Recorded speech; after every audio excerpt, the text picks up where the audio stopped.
اعوذ باللہ من الشیطان الرجیم بسم اللہ الرحمن الرحیم الحمدللہ رب العالمین والصلاة والسلام علی اشرف الانبیاء والمرسلین وعلی الطیبین الطاہرین المعصومین ولعنۃ اللہ علی اعدائہم اجمعین اما بعد فقد قال اللہ تبارک و تعالی فی کتابہ المجید وفرقان الحمید بسم اللہ الرحمن الرحیم الف لام میم ذالک الکتاب لا ریب فیہ ھدی للمتقین الذین یؤمنون بالغیب ویقیمون الصلاۃ ومما رزقناہم ینفقون اللہم صلی علی محمد وآل محمد۔ آج ہم اس مختصر سے ایپیسوڈ میں امام زمانہ عجل اللہ فرجہ تعالیٰ کے ظہور اور آپ کے وجود کی ضرورت اور آپ کے ظہور کی چند نشانیاں آپ کے سامنے عرض کریں گے۔ آپ کے مکمل تعارف اور اس سبجیکٹ کو کلوز کرنے کے لیے کم و بیش کئی گھنٹوں کی ضرورت ہے، لیکن چونکہ جہاں منٹوں کی بات ہے، میں تمام عالم اسلام کو آج یہ بتانا چاہتا ہوں کہ ظہور امام زمانہ کا نہ صرف مسلمان بلکہ دنیا کا ہر مذہب اور ہر مسلک منتظر ہے، اور آپ کی اسی لیے آپ کو امام منتظر کہا جاتا ہے۔ اور اقبال نے بڑے خوب انداز میں اس سبجیکٹ کو نبھایا جب لوگوں نے یہ کہا کہ ہمیں ایٹم بم کی ضرورت ہے، ایٹامک انرجی کی ضرورت ہے، ٹیکنالوجی کی ضرورت ہے، تو اقبال نے کہا کہ دنیا کو ہے اس مہدی برحق کی ضرورت ہو جس کی نگہ زلزلہ عالم افکار۔ اور پھر کبھی وہ دعائیہ انداز میں اقبال کہتے ہیں، کبھی اے حقیقت منتظر نظر آ لباس مجاز میں کہ ہزاروں سجدے تڑپ رہے ہیں میری جبین نیاز میں۔ اور محسن نقوی نے اس دعا کو کچھ یوں نبھایا کہ اے باغ عسکری کے مقدس ترین پھول، اے کعبہ فروغ نظر قبلہ اصول، آ ہم سے کر خراج دل و جاں کبھی وصول، اور تیرے بغیر ہم کو قیامت نہیں قبول۔ مولا تیری قسم، تیری عظمت کی قسم، تیری جاہ کی قسم، تیرے جلال کی قسم، دنیا نہ مال و زر نہ وزارت کے واسطے، ہم جی رہے ہیں تیری زیارت کے واسطے۔ تو میں نے آپ کے سامنے پہلے پارے سے آیہ مبارکہ پیش کی، الف لام میم ذالک الکتاب لا ریب فیہ ھدی للمتقین الذین یؤمنون بالغیب۔ اب اس لفظ غیب پہ دو جملے مجھے عرض کرنے ہیں۔ یہ میرے سامنے تفسیر المتقین کی پہلی جلد ہے، جس میں حضرت امام جعفر صادق علیہ السلام روایت کرتے ہیں۔ آپ فرماتے ہیں، جس کو حضرت ابو بصیر نے روایت کیا، کہ یہ جو جملہ ہے کہ جو غیب پر ایمان رکھتے ہیں، نیز یحییٰ بن ابو القاسم نے بھی اس کو بیان کیا کہ میں نے حضرت امام جعفر صادق علیہ السلام سے پوچھا کہ مولا اس آیت سے میں غیب سے مراد کیا ہے، اور وہ متقی لوگ کون ہیں کہ جن کے بارے میں اللہ نے کہا ہے کہ یہ ہدایت یافتہ ہیں؟ تو آپ علیہ الصلوۃ والسلام نے فرمایا کہ پروردگار، یعنی وہ لوگ کہیں گے کہ ان کی کوئی نشانی ہے تو ان کی نشانی امام غیب ہے، اور جو لوگ غیب پر ایمان رکھتے ہیں وہ ہمارے شیعہ ہیں، اور غیب سے مراد ہمارے 12ویں ہادی جو قیامت کے قریب تشریف لائیں گے، اور جن کی آمد پر قیامت آئے گی، وہ اس سے غیب سے مراد وہ امام ہیں، اور یہ متقین وہ لوگ ہیں جو اس ایمان پر ایمان رکھتے ہیں۔ اور یہ علامہ علی نقی صاحب تفسیر المتقین تفسیر میں لکھتے ہیں، اپنی تفسیر فصل الخطاب کی پہلی جلد میں، اور اس میں داخل ہے جو ہمارے یہاں وارد ہوا ہے امام مہدی علیہ السلام کی غیبت، اور آپ کے ظہور سے، اس غیب سے مراد آپ کا ظہور ہے۔ آپ علیہ السلام کے بارے میں دنیا کا، میں نے پہلے عرض کیا کہ ہر مذہب اس بات پر یقین رکھتا ہے، اور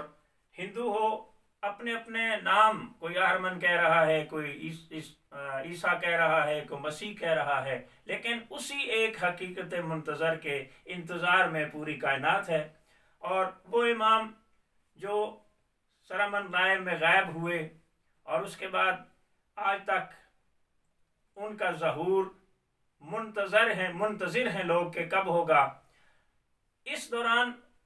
کئی مومنین ایسے بھی ہیں کہ جنہیں ان سے ملاقات کا شرف حاصل ہوا اور انہوں نے آپ سے رہنمائی بھی لی۔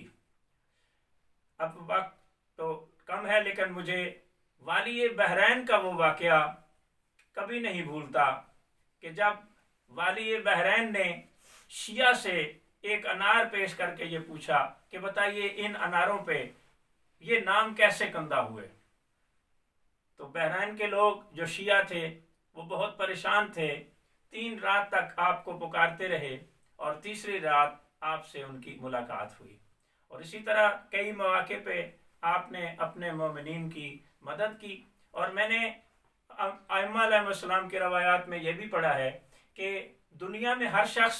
کبھی نہ کبھی کسی نہ کسی روپ میں امام کو دیکھتا ہے، اور جب آپ ظہور فرمائیں گے تو وہ آپ کو دیکھ کر کہے گا کہ میں نے تو آپ کو دیکھا ہوا ہے، لیکن آپ کا وجود جو ہے وہ کائنات میں قائم و دائم ہے۔ اب کتب آسمانی میں بھی قرآن مجید، فرقان حمید کے علاوہ تمام تر کتب آسمانی میں آپ کی غیبت اور اس کے ظہور کے بارے میں آیات موجود ہیں، جن میں زبور بھی ہے، انجیل بھی ہے، تورات بھی ہے۔ تو ان چاروں آسمانی کتب میں آپ کا تذکرہ موجود ہے۔ اور علامہ طاہر القادری نے اس ٹاپک پہ اپنی کتاب میں السیف الجلی علی منکر ولایت علی، انہوں نے کتاب لکھی ہے السیف الجلی علی منکر ولایت علی، یعنی اللہ جلی کی تلوار اس شخص پر، یعنی وہ شخص عذاب کے لائق ہے اور اس پر عذاب اللہ کی تلوار کی صورت میں نازل ہوگا، علی منکر ولایت علی، کہ جو ولایت علی کا منکر ہے۔ اس کتاب کے میں ایک حدیث لکھتے ہیں کہ یہ ولایت اور امامت کا سلسلہ کعبہ کے عین درمیان سے جوف کعبہ سے شروع ہوا، جہاں مولا کائنات امیر المومنین علی ابن ابی طالب علیہ السلام نے ظہور فرمایا، اور یہ فصل امامت جب پک جائے گی تو اسی کعبہ کی چھت کے اسی مقام پر امام مہدی علیہ السلام ظہور فرمائیں گے اور آپ وہاں سے ہی اعلان کریں گے۔ اور جس طرح حضرت ابراہیم علیہ السلام نے اعلان کیا حج کا، تو کہا گیا، سرکار رسالت مآب صلی اللہ علیہ وسلم نے فرمایا کہ وہ آواز جو کعبہ سے بلند ہوئی کہ حج کے لیے آ جاؤ، وہ آواز پوری دنیا میں پھیلی، حتیٰ کہ جو بچے اپنی ماں کے شکم میں تھے انہوں نے بھی وہ آواز سنی اور روحوں نے بھی یہ آواز سنی، اور جس نے اس آواز پر لبیک کہا آج وہ حج کے لیے جا رہے ہیں اور ان کو حج کی سعادت حاصل ہوتی ہے۔ تو اسی طرح جب امام وہاں سے آواز دیں گے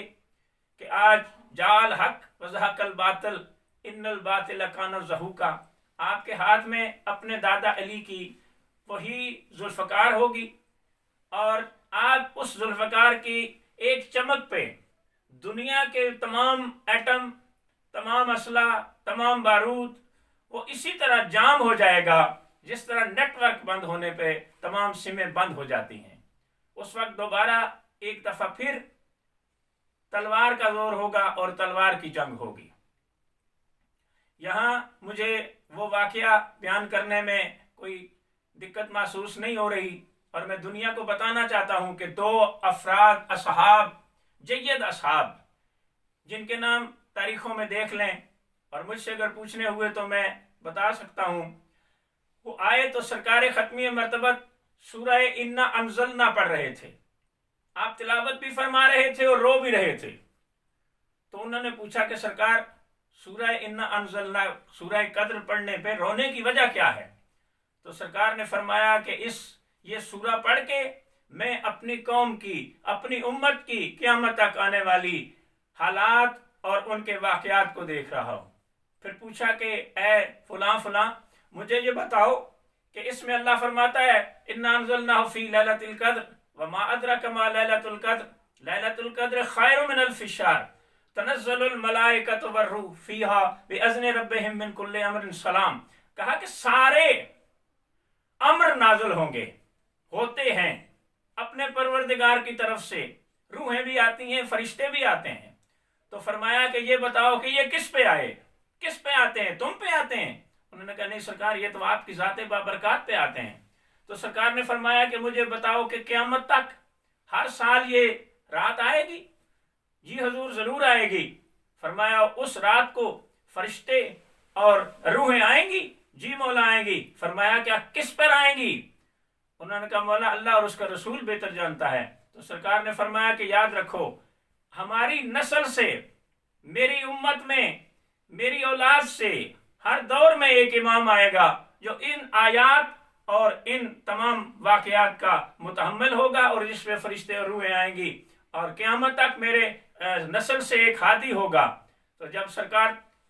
ہر سال، سرکار اسی لیے ہم آپ کو امام زمانہ کہتے ہیں۔ بہت ساری علماء نے اس کی نشانیاں لکھی ہیں کہ آپ جب آئیں گے تو کیا کیا دنیا میں ظہور پذیر ہوگا اور کیسے کیسے واقعات ہوں گے۔ یہ تقریباً 300 کے قریب ہیں، لیکن یہ ساری اب بیان نہیں کی جا سکتی۔ ان میں سے چیدہ جو کہ اب اکثر ظاہر ہو رہی ہیں، وہ میں آپ کے سامنے عرض کرنا چاہتا ہوں۔ ان میں سب سے بڑی نشانی یہ ہے کہ عورتیں مردوں کے مشابہ ہوں گی۔ دوسرا فرمایا کہ مرد عورتوں جیسے ہو جائیں گے، یعنی عورتیں مردوں جیسی اور مرد عورتوں جیسے، اور عورتیں جو ہیں وہ زین جیسی چیزیں، یعنی گھوڑا، سائیکل، موٹر سائیکل پہ سواری کریں گی، اور نماز جان بوجھ کر قضا کی جائے گی۔ یہ 300 جو ہیں نشانیاں، ان میں سے چند نشانیاں میں عرض کر رہا ہوں۔ اور لوگ شریروں اور بد کرداروں کی زبان سے، ان کے شر سے اتنے ڈرتے ہوں گے کہ وہ حق بات کہنے سے خاموش رہیں گے۔ اور پھر فرمایا کہ خراسان کی جانب سے سیاہ جھنڈے برآمد ہوں گے، مشرق سے ایک ستارہ نکلے گا۔ یہ سرکار رسالت مآب صلی اللہ علیہ وسلم اور اولیاء کرام، ہمارے ائمہ علیہ السلام کے فرامین ہیں جن سے میں پڑھ رہا ہوں، جو 300 نشانیاں ہیں ان میں سے۔ اور فرمایا کہ مشرق سے ایک ستارہ نکلے گا جس کی روشنی مغرب تک پھیلے گی۔ پھر فرمایا کہ موت ناگہانی ہوگی، ہر شخص ناگہانی موت مرے گا، بہت ناگہانی موتیں روزانہ ہوں گی، اور کسی کو یہ نہیں پتا ہوگا کہ فلاں بندہ کیوں مر گیا۔ مسجدیں آباد ہوں گی، نمازی بہت ہوں گے لیکن ہدایت سے خالی ہوں گے۔ وہاں مسجدوں میں جانے والے نمازی نہیں ہوں گے، وہ دکھاوے والے ہوں گے، اور مسجدیں ہدایت یافتہ لوگوں سے خالی ہوں گی۔ پھر فرمایا فقہا کے بارے میں، اس دور کے فقیہ یعنی فتوے دینے والے وہ شر پسند ہوں گے، فتنہ پرور ہوں گے، ہر بات میں وہ ایسا فتویٰ دیں گے کہ جس میں ان کا مطلب حل ہو اور کوئی نہ کوئی فتنہ برپا ہو۔ اور فرمایا کہ لڑکے عورتوں کی طرح اجرت پر استعمال ہوں گے، اور نیکی کا حکم دینے والا ذلیل سمجھا جائے گا۔ مومن سے زیادہ مال کی عزت ہوگی، کسی کے کردار کو نہیں دیکھا جائے گا بلکہ اس کے مال کو دیکھا جائے گا۔ اور آج یقیناً وہ زمانہ آ چکا ہے۔ فرمایا کہ جب اس دور میں جب امام کا ظہور ہوگا، ہر مومن غمگین اور ذلیل ہوگا،